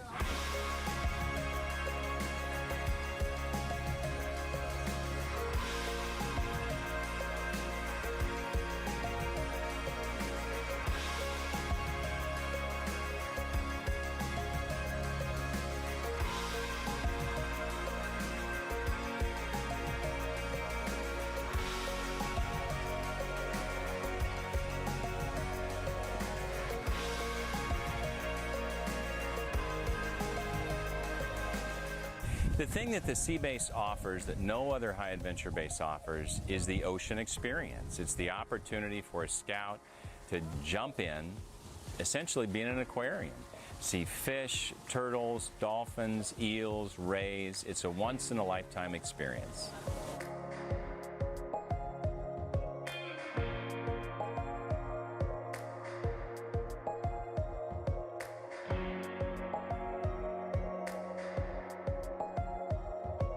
My name is Mike Pondell. I'm originally from Batavia, Illinois, and I am currently the sailing commissioner here at Florida Sea Base. Working at Sea Base, to me, means that I'm part of an organization that I'm giving back to. In 2015, I had the experience of being a participant here, and now it's my turn to give back to the Scouts. For any staff members that are wanting to come back, or any new people that want to try Sea Base, I'd say definitely do it. It's a once-in-a-lifetime opportunity, and it's well spent.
So it's Agent Takis, but when you communicated, you ASOC is the title you're using now. Is that right? For So in the FBI. Sure. So how it works is we're all special agents as duly authorized by the Congressional Act. However, my title within the FBI, a special agent within the FBI, is generally referred to as a someone who's a special agent is generally just an investigator. Then you have supervisor, which is the equivalent of a patrol leader, a supervisor. And then what you have is an assistant special agent in charge. Assistant special agent in charge is the title I am now. We call him, we're short, we call him an ASAC, assistant special agent in charge. ASAC. And then what happens is you have a special agent in charge, or an SAC, and an SAC usually runs an office. So you'll have, where I work now, I have one special agent in charge that's over me, that's directing my actions. And then I have 10 squads beneath me who are all working different matters within the criminal division. And then they're each run by a supervisor who are running anywhere between 5 and 15 agents or special agents. Well, okay. Oh, and you're out of New York, is that right? Or that's the office? Recently I transferred over to the Newark division, so I'm running the entire criminal division of the Newark office. Okay, and so the range of the FBI, it's typically you have regions, right? But their reach can go just about anywhere, is based on the case. You could be California. Oh, correct. Yes. So domestically, or what we call the CONUS, continental United States, domestically, pretty much my agents can work anywhere. Anything that would touch New Jersey, for example, narcotics, especially, I have agents that are flying down to Miami, flying down to the southwest border. And then internationally, or OCONUS, outside the continental United States, or contiguous United States, depending who you speak to at the time, those people, my agents also travel to Colombia, they travel to Mexico, they'll travel to Africa, all depending on where the case takes them. So we have 56 field offices that cover the United States territories, islands, and then we have, I think it's about 30 to 35 what we call legal attaches assigned to embassies overseas. And in there, we cover another 100 or so countries. Oh, wow. So we have scouts listening to us. And the question I got to wind this back. So you're an Eagle Scout, right? Yes. We all know where we are. When we look behind, everything's really clear. But when you look in front, so you're an Eagle Scout out of Monroe, out of Troop 63, and when you were scouting, let me ask this: were there any like kind of defining moments that bounced you around in your scouting world that kind of directed you to where you landed? Merit badge. So I would say exactly what you said. The Eagle Scout is what directed you, right? That is that defining moment in scouting, achieving the Eagle, because you've become not just the scout or part of the troop. You've become now part of a larger brotherhood of leaders among the scouts. You've attained the greatest that you can in that organization. And I think even today, when you look on uniforms, people look for that Eagle uniform, that Eagle badge, or that Eagle knot, because that's the individual that did the very best in their troop for their troop and for scouting. So that's the defining moment. I would say scouting as a whole, however, it's one of those. So we have a saying in the FBI: chances, choices, and consequences. You have a chance to do something, you have to make a choice, and you have to live with that choice. Well, you make that choice based on your upbringing and your ethics and morals, and then you live with your consequences of that choice. I think scouting is one of those things that drives you to make those good choices. You have the chances, scouting drives those good choices because you have the scout oath, you have the scout law. Today I can still recite the scout law and the scout oath. And that's sort of that was what defined the road to get to where, to be, to anything I do. being the Eagle was that defining moment that I want to be a leader amongst my peers and amongst my friends. Fascinating. Close call too. You're a pretty active hockey player, right? So there's a lot of stuff going on in young people's lives. Yours too. Sure. Well, with my kids, definitively now, I think Jake bounces from football to hockey to, well, he used to do robotics. I think he's looking at the bait team now, and then he gets into scouting. I think that makes a better scout. Like, that's a well-rounded scout. You don't want to just be scouting. You want to be everything. I had cross country. I was playing cross country or running cross country. I was running track, actually throwing shot put. I was a bigger kid, so I got to do the weight events. Every now and then they would have me run hurdles just for fun, but I always made time for scouting and continued scouting through my life. Okay, so we finished that and on to college, right? So UConn, right? Yes. So I originally thought I was going to be an aerospace engineer, and I went to Rutgers School of Engineering and realized, no, I like talking to people a lot more than I liked engineering. And so I shifted over to political science and drove through my 4 years of, three years of UConn towards a career in law, which is where I thought I wanted to go, and went to law school after that. During law school, however, and I think that's where the FBI clicks in, during the law school, FBI came on campus and recruited. I never really thought, right? I had this entire past history of service to my community. I was always proud of being an Eagle Scout. It came up. I got actual feedback during one of my jobs with the Chief State's Attorney's Office. The reason that they chose me as an intern was because I was an Eagle Scout. It defined something to them intangible to the Chief State's Attorney's Office. They circled it on my resume and they asked about it during my interview. I got that job because I was an Eagle Scout. So as I'm driving towards my career in law, the FBI comes on campus and says, this is what we're looking for. This is what we do. Piqued my curiosity. I dropped an application with them. I continued on my career in law. I became a judge's clerk. Basically, I would sit in court with the judge and draft their opinions of law and how they kind of saw the case winding and research the law to help them make the decision. And then the FBI called and said, we'd like to start interviewing you. And the rest is, as they say, history. So the FBI has its own training. It's you've got to go down and go through the training for that. Pretty extensive. Yeah. So it's at the time I went through, it was 16 weeks. I think they've now changed it to 18 weeks. They cover everything from ethics, firearms, law, history. You can't fail 2 exams. You fail 2 exams, you're out. And failure is anything below an 80% for them. You go through practical exams. So they give you a fake cred and a fake gun and say, go make an arrest. And you have to arrest plan. You do surveillance. You do a lot of driving.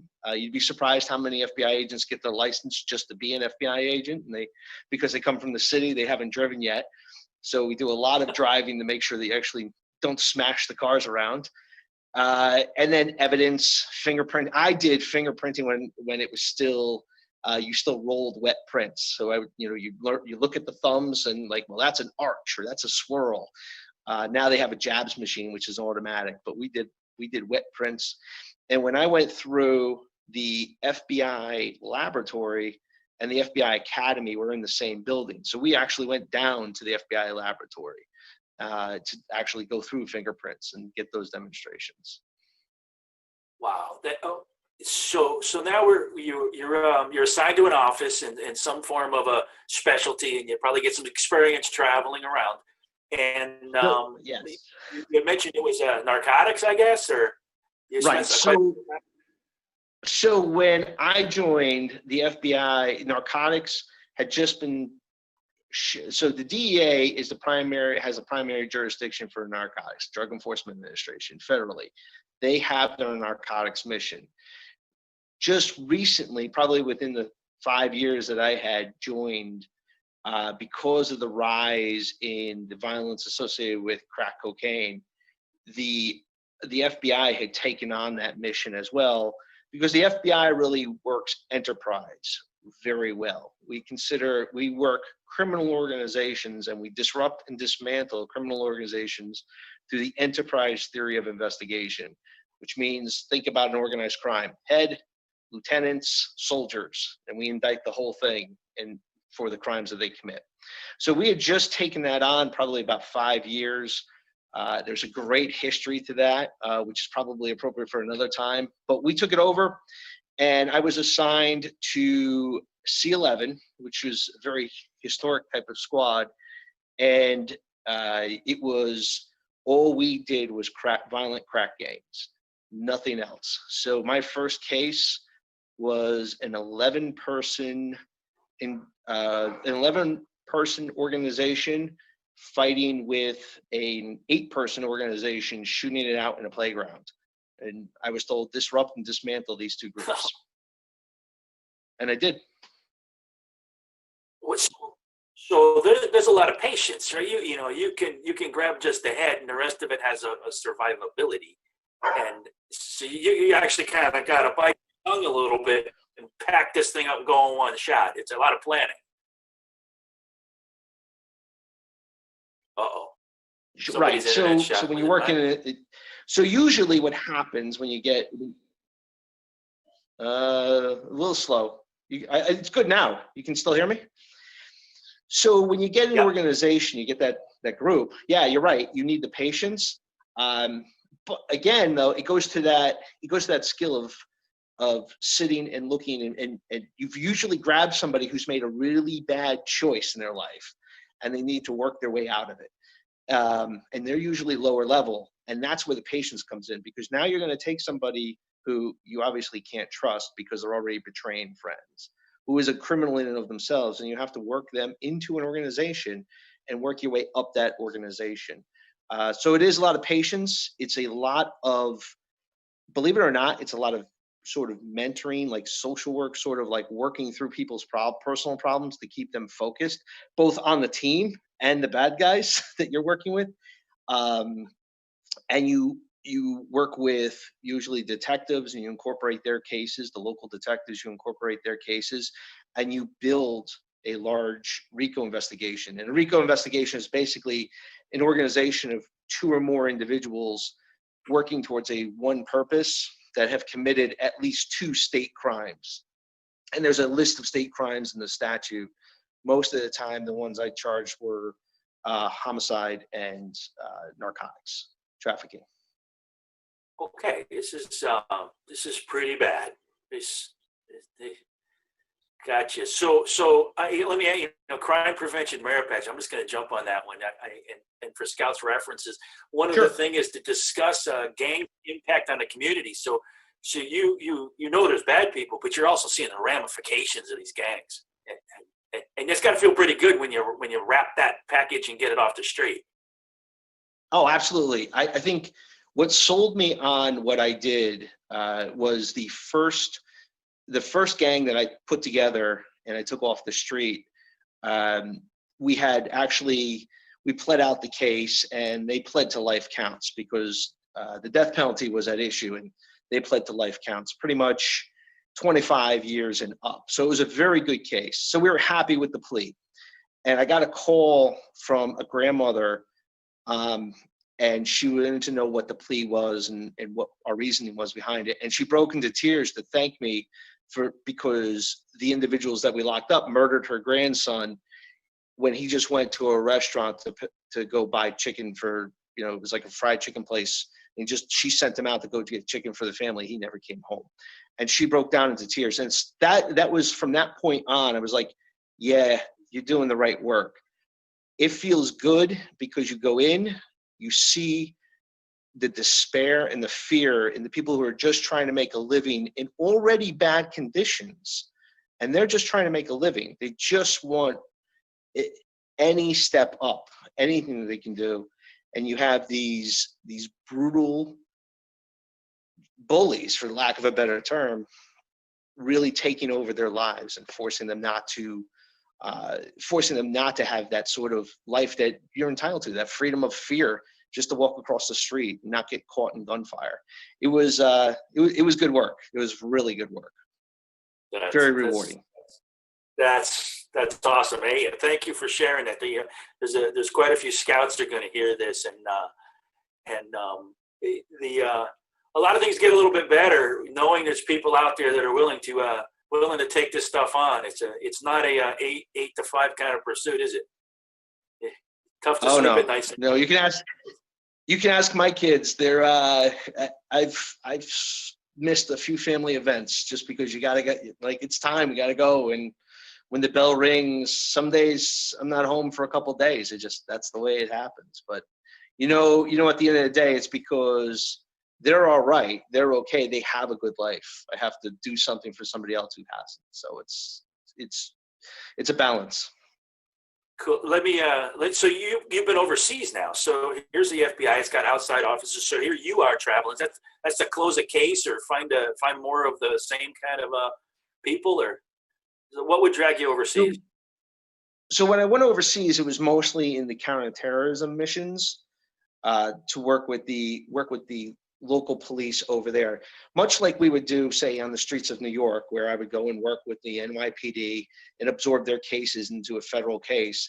We do the same thing overseas. We look for those local cases or work with those local partners overseas, usually not so much down to the town police, but vetted national police officers or intelligence agencies or law enforcement agencies at a national level that could help us push forward a case.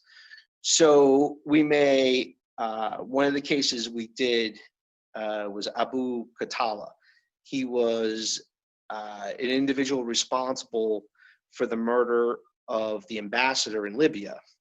So we're working so Libya falls into disrepair. You have two organizations fighting it out, and we have to go and figure out how to get Abu Khattala out. We identify him. So we get him out through various means that were really, really cool. But to identify him, to set up those ways of doing it, to set up our operation, we had to work with French agencies and Spanish agencies. And the only way for them really to risk something for us is to go over and meet them. And so they can see the sincerity on your face where you say, I want to avenge the murder of an American ambassador because I want to get this individual arrested and brought back to the United States. And so you do a lot of work like that overseas, where you represent U.S. interests in an investigation and how a local group is going to cooperate and help you pursue their investigative end or our investigative end. At the same time, you're also showing them, hey, you have problems too. Going overseas and saying to, friendly countries, here's some subjects in your country that I've identified. I think we need to work together to remove them before they do something bad. And so you do that sort of investigation too, where you're sharing information and helping push their cases forward. You don't move as much on the street though, because it's a foreign country. So you got to work with them. Right. Their laws take precedence until you're on American soil, Correct. Got it. That Citizenship in the World Merit Badge covers some of that. There's a lot of diplomacy that you understand. I've said now, being over there, you're a better citizen of the United States when you go overseas and see how the United States acts or is represented or is respected. You walk into an office where you're the only American and people want to talk to you and they want to hear what you have to say, even though I could be the lowest rank in that office, but I'm the American and they want to hear from you. I think going overseas and working overseas on behalf of the United States makes you the best citizen you can possibly be for the United States, because you see exactly what power and what responsibilities we have in the world. Holy cow! So if you're gonna say something to a bunch of scouts, we've got some 11 to 17-year-olds that'll be listening, and what would you leave them with? From where you are now in your perspective, what would you want to say to them? I would say the scouting oath, the scouting law lays it out to you. I believe your reputation is everything. What people think of you is how much change for the better you can make in the world. So be that good person, be that responsible person, that reliable person. If somebody asks you for something, be honest. Yes, I can do that, or no, I can't. That is, your reputation is everything in this world. And you need to be the best person you can be and have your reputation match that. On my honor is a hefty On my right. That it's the first line, right? On my honor. So I think that's it. Where it really comes down to it is be the best person you can be. Like I said, the oath and the law lay it out, but be the best person you can be and live it. Live that so that people expect it and they can rely on it. And it'll get you far. It will. It will. And we're hearing it from, not just the parents and the scoutmasters. There's a bunch of people coming on board and just reminding everybody that through all this great history and legacy that they will form. That's a great foundation. Let me ask you this one. I'll get a little more tactical here. Is COVID-19? I got a couple of questions from scouts. COVID-19. How has this impacted you? You guys, it's pretty much an in-person when things start happening. How is it? How's it impacted the agency? It has. So I think the best way to put it is that we're at 100% function and probably a little bit slower than normal. Every office is dealing with it in a different way. In this area, Connecticut, New York, and New Jersey, we all have been heavily impacted. So the first thing is, look, our people are our biggest resource. So we have to protect our biggest resource, but we have to also be doing our job and being in a position to respond in case of a national event.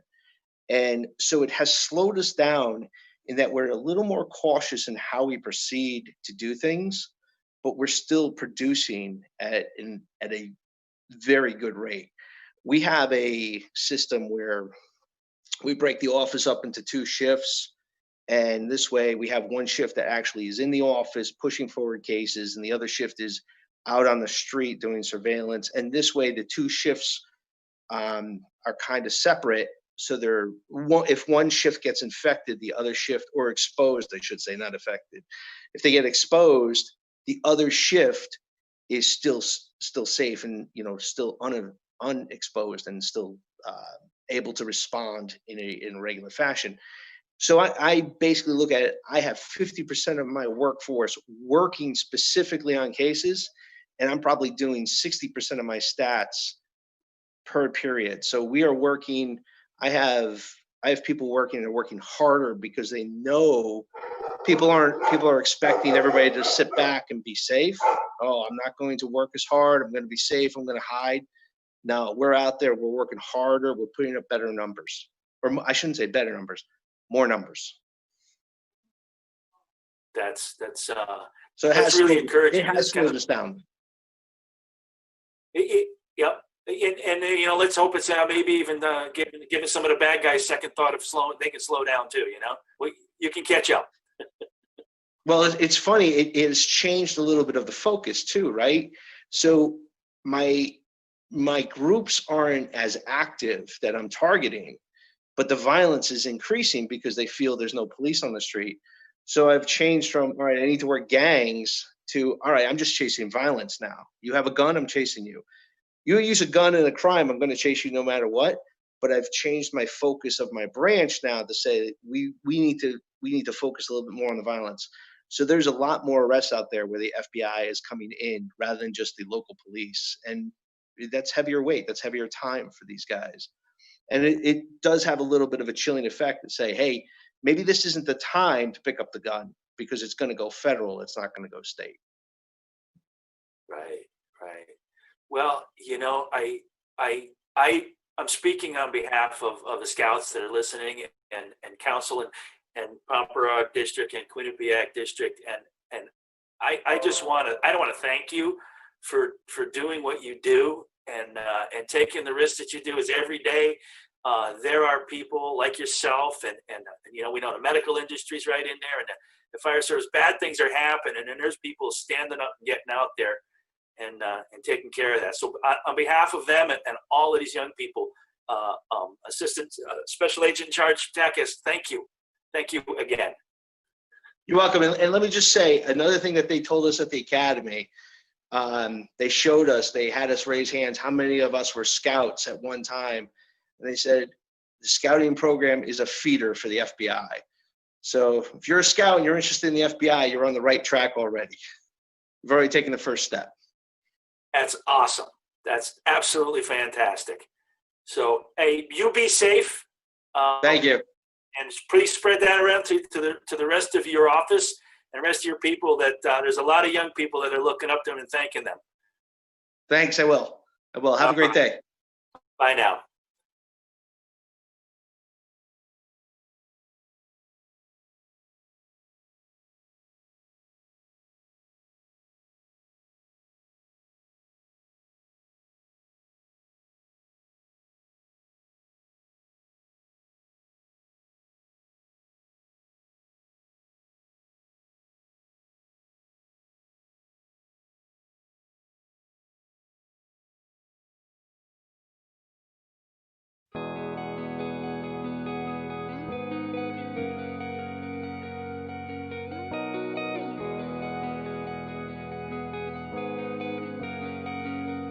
There's no one way to explore the world.